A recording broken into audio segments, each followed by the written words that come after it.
পাকের বান্দা বান্দীরা, একটি কথা আমার মনে পড়ে যায়। আল্লাহ পাকের নবীর সাহাবী, মুসলিম জাহানের প্রথম খলিফা হযরত আবু বকর রাদিয়াল্লাহু তাআলা আনহুর দরবারেতে একজন ব্যক্তি তিনার হাদিয়া স্বরূপ, তোহফা স্বরূপ কিছু খাবার নিয়ে এসেছিলেন। তিনার একটি গোলাম ছিল। তৎকালীন সময় গোলাম রাখার একটা প্রথা ছিল। তো তিনার দাস তিনার জন্য কিছু হাদিয়া তোহফা স্বরূপ দিলেন। কাকে? হযরতে আবু বকর সিদ্দিক রাদিয়াল্লাহু তাআলা, যিনি মুসলিম জাহানের প্রথম খলিফা। আল্লাহ পাকের বান্দারা, হযরত আবু বকর রাদিয়াল্লাহু তাআলা আনহুর সম্মুখে এই হাদিয়াটা তোহফাটা দেওয়ার পরে তিনি অজান্তে খাবারটা গ্রহণ করলেন। তিনি জিজ্ঞাসা করলেন না। খাবারটা গ্রহণ করার পরে পুনরায় ওই ব্যক্তিকে ডাকলেন, ও আল্লাহর বান্দা, তুমি যে আমার খাবারটা দিয়েছো, এই খাবারটা কোথা থেকে সংগ্রহ করেছো? এই খাবারটা কোথা থেকে তুমি পেলে? আল্লাহর গোলাম ওই সময়তে বলেছিলেন, আল্লাহর নবীর সাহাবী, এই খাবারটা ওই পয়সা থেকে আপনার জন্য ব্যবস্থা করেছি। যে পয়সাটা, যে অর্থটা হলো, আইয়ামে জাহিলিয়াতের যুগ ছিল। নবী পাক দুনিয়াতে আসবার আগে একটা যুগ ছিল, ওইটাকে বলা হয় আইয়ামে জাহিলিয়াত, বর্বরতার যুগ, মূর্খতার যুগ। ওই সময়তে আমি জাদু খেলা দেখিয়ে দেখিয়ে দেখিয়ে কিছু অর্থ সঞ্চয় করেছিলাম। সেই অর্থের থেকে আপনার জন্য হাদিয়া স্বরূপ, তোহফা স্বরূপ কিছু খাবারের ব্যবস্থা করেছি। আল্লাহর নবীর সাহাবী হযরত আবু বকর রাদিয়াল্লাহু তাআলা আনহু তিনি মনে মনে চিন্তা করলেন, না জানি আসমানটা আমার মাথার উপরে চেপেছে। সঙ্গে সঙ্গে সিজদায় পড়ে গেলেন আর বললেন, ও রব্বুল আলামিন, আল্লাহ তাআলা, আমি আবু বকর অজান্তে একটা খাবার গ্রহণ করেছি, যে খাবারটা আমার জন্য বৈধ ছিল না। অথচ এই খাবার গ্রহণ করে কেমন ভাবে আপনার দরবারে ইবাদত বندگی করব, তাসবিহ তাহলিল কেমন করে আদায় করব, কুরআন তেলাওয়াত কেমন করে করব। আল্লাহ দয়াময়, দয়া করে আমার এই গুনাহটাকে maaf করে দিন, আমার এই গুনাহটাকে ক্ষমা করে দিন। হযরত আবু বকর রাদিয়াল্লাহু তাআলা কাঁদতে কাঁদতে বেহুশ হয়ে যান, প্রেশান হয়ে যান। এমন করে দুইটি আঙ্গুল গলার ভিতরে প্রবেশ করিয়ে দিলেন, খাবারগুলো আবার বার করে দিলেন। আল্লাহ দরবারে ক্রন্দন করলেন, চোখ দিয়ে অশ্রু ঝরাতে শুরু করেছিলেন। কাঁদতে কাঁদতে আল্লাহ দরবারে বলেন, আল্লাহ আমার গুনাহটাকে ক্ষমা করে দেন, maaf করে দেন। অজান্তে একটা খাবার গ্রহণ করেছি, আল্লাহ তওবা করি, ইস্তেগফার করি, আল্লাহ আমার তওবাটাকে কবুল করে নেন। কেমন তওবা তিনি করেছিলেন, কেমন হালাল জিনিস কেমন অন্বেষণ করেছিলেন। হযরত আবু বকর রাদিয়াল্লাহু তাআলা আনহু তিনি অসুস্থ বোধ মনে করেছিলেন। যখনই আল্লাহর দরবারে কাঁদলেন, দুইটি হাত তুলে প্রার্থনা করলেন, তওবা করলেন, অবশেষে তিনি বুঝতে পারলেন, আল্লাহর দরবারে আমি যে তওবা করেছি, বোধহয় আমার তওবাটা আল্লাহ কবুল করেছে। জোরে বলুন সুবহানাল্লাহ। তিনি তওবা করেছেন বাপ, আর আমি আপনি জেনে শুনে খাবার খাচ্ছি, সব হারাম মাল। ওই হারাম মাল খাচ্ছি, রোজা করছি, রোজার সময় ইফতার প্লেটকে প্লেট নিয়ে আসছি, ইফতারের ব্যবস্থা করছি, নিত্য নতুন খাবার, সারাদিন রোজা থাকছি। হারাম মাল নিয়ে যদি ইফতার করিবা তাহলে কোন পর্যায়ে যাবে বুঝতে পারছি। আল্লাহর দরবারে যতই আমি আপনি দুইটি হাত তুলে দোয়া করি, ভাবতে হবে আমার খাবারটা হারাম থাকার কারণে, আমার হারাম থাকার কারণে ইবাদতটা বরবাদ হয়ে যায়, ইবাদতটা নষ্ট হয়ে যায়। ও যুবক যুবনেরা, তরুণেরা, আল্লাহর দরবারে বেশি বেশি করে প্রার্থনা করতে হবে, আল্লাহ হালাল রুজির ব্যবস্থা আমাকে করে দেন। আমার আপনার চেষ্টাটা করতে হবে হারাম জিনিসটাকে বর্জন করে দেওয়ার, হালাল জিনিসটাকে অন্বেষণ করার আমার রাসূলুল্লাহ সাল্লাল্লাহু আলাইহি ওয়াসাল্লাম জানিয়ে দিয়েছেন মান ক্রাআল কুরআনা ফাস্তাযখারাহু ফাহাল্লা হালালাহু ওয়া হাররামা হারামাহু আদখালাহুল জান্নাহ ওয়া শাফা'আহু আশরাতিন মিন আহলিহি বাইতিহি কুল্লুহুম ক্বাদ ওয়াজাবাত লাহুন নার আমার রাসূলুল্লাহ হাদিস শরীফের মধ্যে জানিয়ে দিয়েছেন দুনিয়ার জমিনে পৃথিবীর বুকে যদি কোনো আল্লাহ পাকের বান্দা বান্দি কোরআনের বিধানকে মেনে নেয় কোরআনকে মুখস্থ করে নেয় কোরআনের হালালকে হালাল বলে মেনে নেয় হারামকে হারাম বলে মেনে নেয় আমার রাসূল বললেন আদখালাহুল জান্নাহ ওই ব্যক্তির জন্য আমার আল্লাহ তাআলা তিনার দয়ার জান্নাত নসিব করে দেবে জোরে বলুন আর একটু জোরে বলা যাবে না নারে তাকবীর নারে তাকবীর আমার রাসূল বলছেন কোরআনের বিধানকে মেনে নিল কোরআনকে মুখস্থ করলো আর হালালকে হালাল বলে জেনে নিল হারামকে হারাম বলে মেনে নিল আদখালাহুল জান্নাহ ওই ব্যক্তির জন্য আমার আল্লাহ তাআলা দয়ার জান্নাত নসিব করে দিবেন শুধু জান্নাত দেবে তাই নয় ওয়াশফা'উ আশরাতিন মিন আহলিহি বাইতিহি কুল্লুহুম ক্বাদ আজাবাত লাহুন নার আমার রাসূল বলছেন ওই ব্যক্তিকে এমন একটি সুযোগ দেওয়া হবে যে তোমার আহলে বাইত তোমার পরিবার পরিজন আত্মীয় স্বজন ক্লোজ মানুষ এমন নিকটতম আত্মীয় যাদের প্রতি জাহান্নাম অবধারিত হয়ে গেছে তাদেরকে বেছে বেছে জাহান্নাম থেকে বার করে নিয়ে আমার দয়ার জান্নাতে চলে যাও জোরে বলুন না সুবহানাল্লাহ এই সুযোগ কার দেবেন যারা হালালকে হালাল বলে মেনেছে হারামকে হারাম বলে মেনেছে যুবক জওয়ানেরা ও আল্লাহ পাকের বান্দা বান্দীরা যে কথা আপনাদেরকে বলছিলাম যে কথা আপনাদেরকে শোনাচ্ছিলাম কবরের কথা বারংবার আপনাদেরকে তুলে ধরছি যে কবরের ভিতরে আমাকে আপনাকে যেতে হবে দুনিয়া ছেড়ে চলে যেতে হবে সেই কবরের কথাটা ভাবুন দুনিয়ার জমিন থেকে যখন চলে যাব বাবা আত্মীয় স্বজনময় মুরব্বি আপনজন ছেলে মেয়ে বন্ধু বান্ধব স্ত্রী সর্বহারা হয়ে জনমের মতো বিদায় নিয়ে চলে যাব সেই কবরের কথা সাহাবা কেরামরা কেমন করে ভেবেছিলেন আমার নবী আপনার নবী বিশ্ব নবী রাসূলুল্লাহ বলেছিলেন সাহাবারা কবরের কথা তোমরা বেশি বেশি করে চিন্তা করো কবরে কিন্তু তোমাদেরকে কেউকে ছাড়বে না কোন ঘরে কোন বংশের মানুষ তোমার কত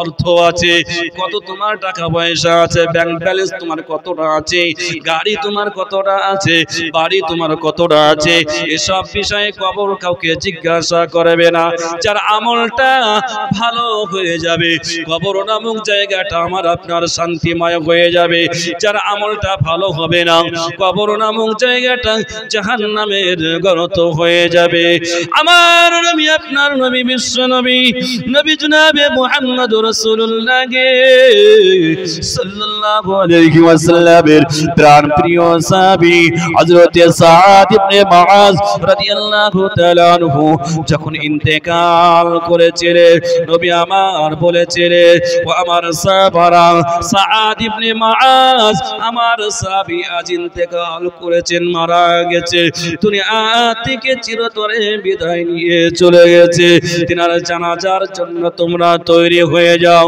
সমস্ত সাহাবা কেরামেরা জানাজার নামাজের জন্য তৈরি হয়ে গেছিলেন নবী আমার জানাজার ইমামতি করেছিলেন হযরত সাদ ইবনে মুআজ রাদিয়াল্লাহু তাআলা আনহুর লাশ মুবারকটা নিয়ে কবরস্থানের দিকে রওনা দিয়েছিলেন এমন করে লাশ মুবারকটা নবী আমার স্বয়ং সাদ ইবনে মুআজ রাদিয়াল্লাহু তাআলা আনহুর লাশ মুবারকটা কবরের ভিতরে শোয়াতে চান ওই সময়তে আমার নবী পাকের শরীরটা ঘামে গরমুক্ত হয়ে যায় শরীরটা ঘামে গরমুক্ত হয়ে যায় চেহারা মুবারকটা বিবর্ণ হয়ে যায় নবী আমার আল্লাহু আকবার বলে ধ্বনি দিতে থাকেন সাহাবা কেরামেরা বলেছিলেন ইয়া রাসূলুল্লাহ ইয়া হাবিবাল্লাহ হুজুর ইতিপূর্বে তো আমরা কখনো দেখি নাই আপনার শরীর মুবারকটা ঘামে গরমুক্ত হয়ে যায় আপনার চেহারা মুবারকটা বিবর্ণ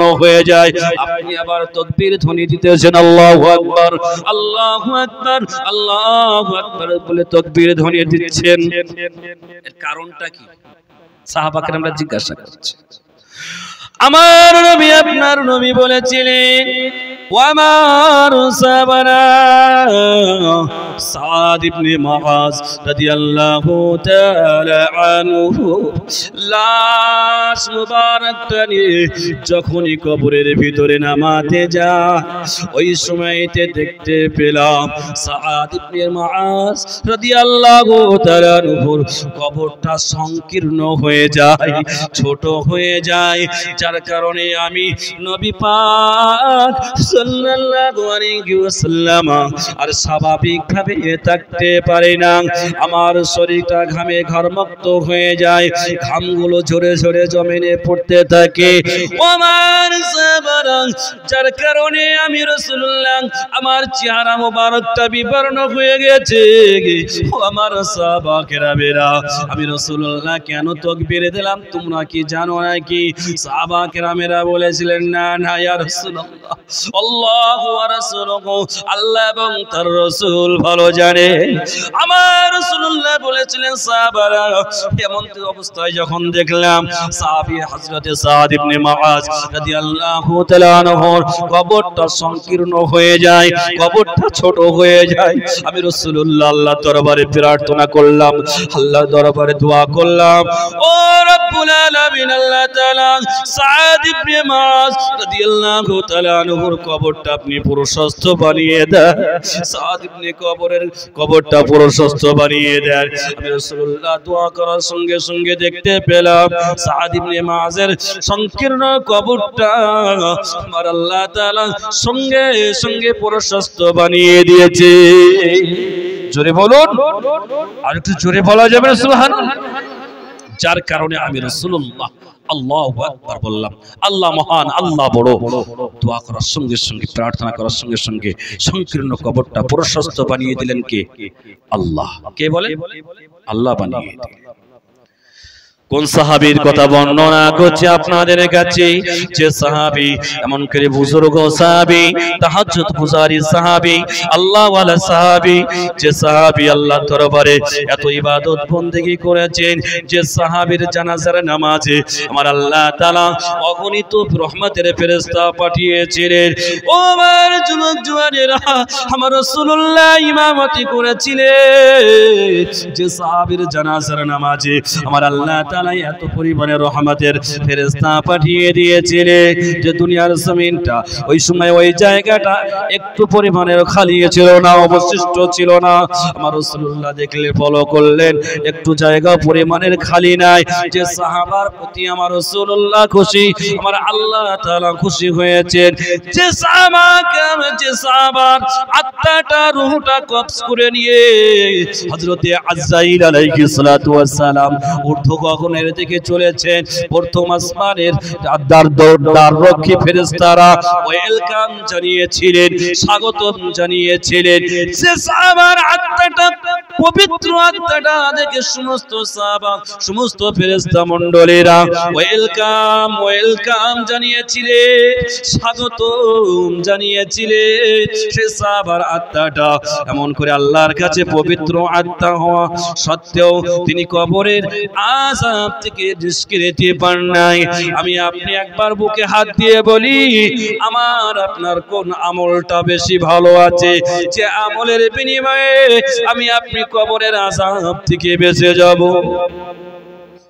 আছে মনে হয় এরকম কিছু আমল যে আমলের বিনিময়ে আজকে আমি আপনি এই কবরের আযাব থেকে বেঁচে যাব?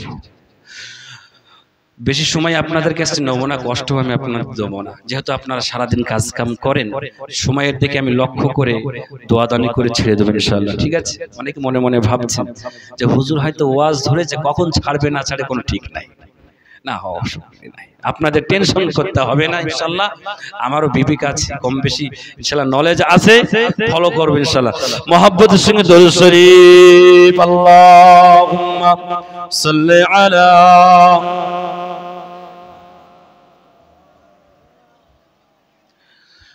وعلى آل سيدنا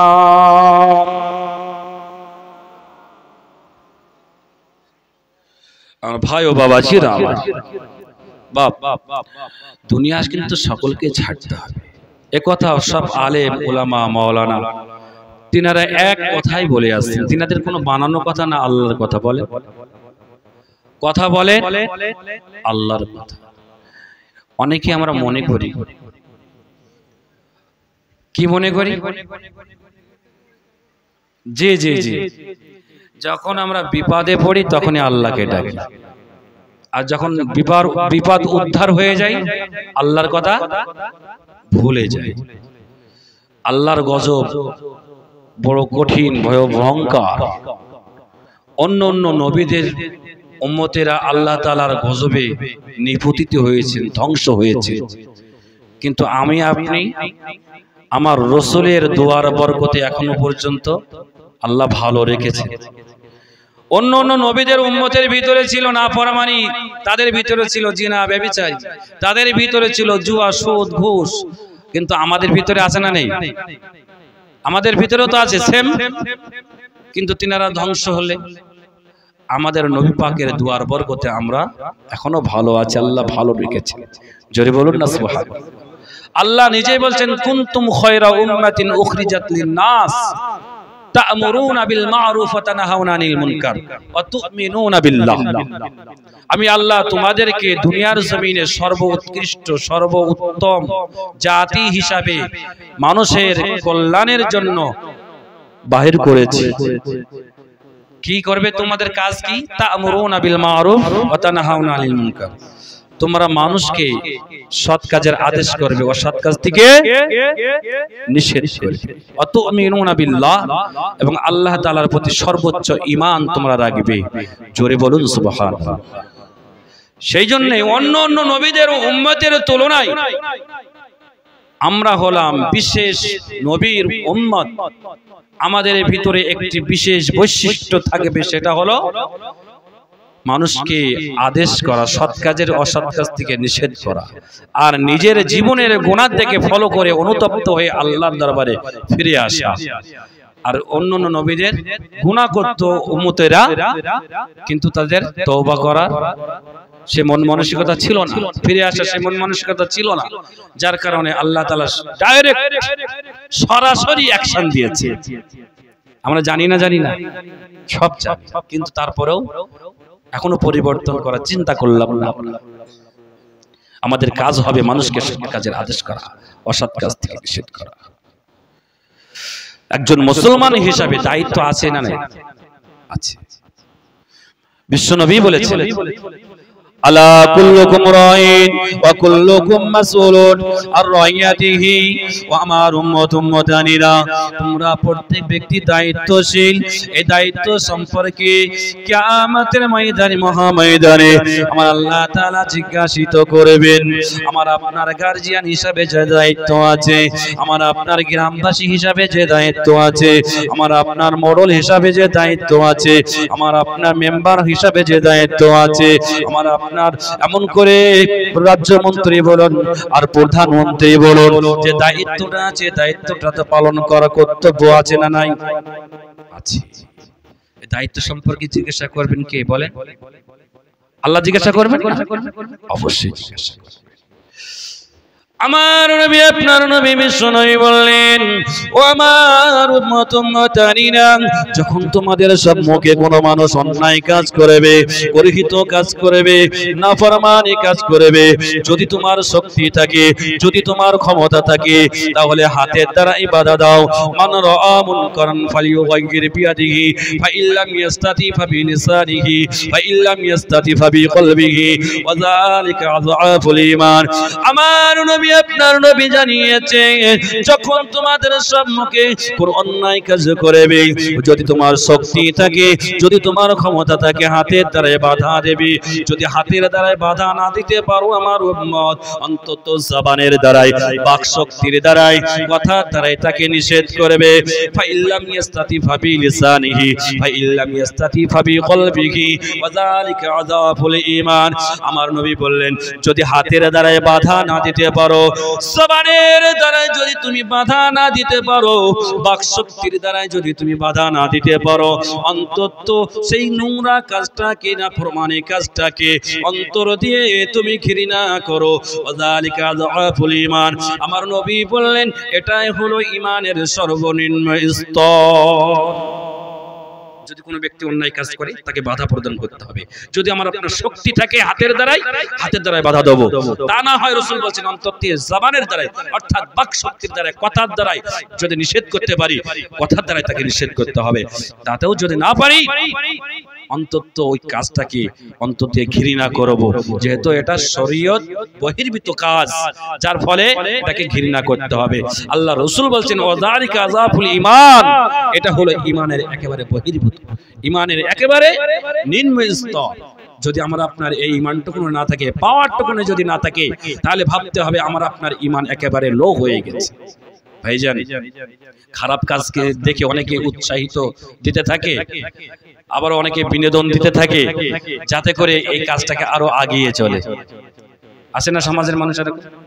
কিন্তু এ কথা ভাবছে না যে আমি একজন ওর জন্য সহযোগিতা করেছি, এই গুনাহ যদি 100% হয় আমারও 100% হবে, গুনাহ নিয়ে কবরে যেতে হবে, এ কথা একবারও ভাবি না।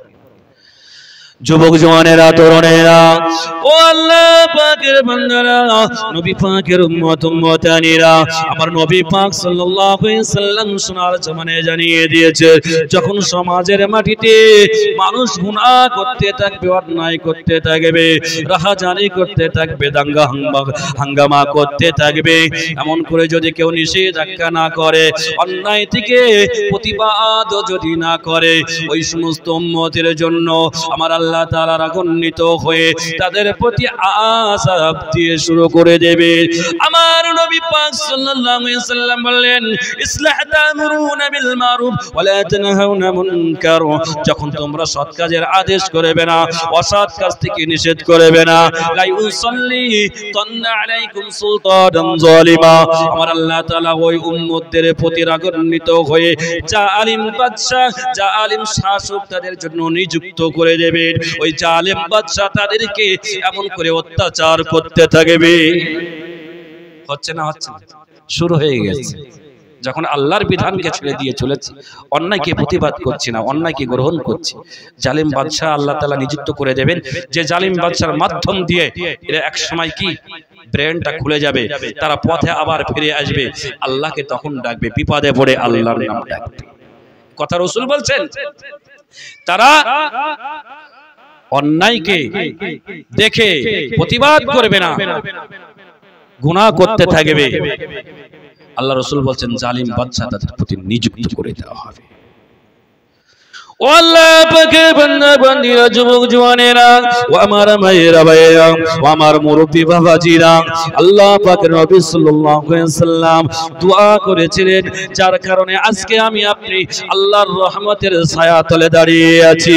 আমার আপনার দ্বারাই এমন কোন অন্যায় হয়নি তো হয়নি, আমার আপনার জীবনে অনেক গুনাহ করেছি, অনেক অন্যায় করেছি, তথাপিও আল্লাহর দরবারে একবারও তওবা করি নাই, একবারও আমি আপনি অনুশোচনা করে নাই।